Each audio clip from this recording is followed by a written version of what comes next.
করতে থাকে এবং ডাকাতি কার্যক্রম করতে থাকে।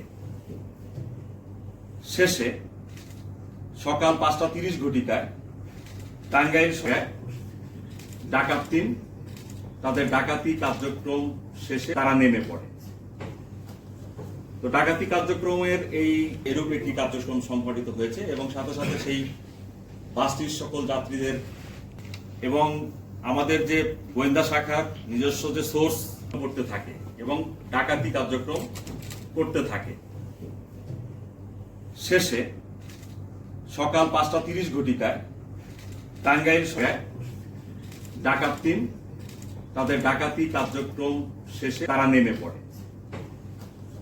তো ডাকাতি কার্যক্রমের এরূপ একটি কার্যক্রম সংঘটিত হয়েছে এবং সাথে সাথে সেই বাসটির সকল যাত্রীদের এবং আমাদের যে গোয়েন্দা শাখার নিজস্ব যে সোর্স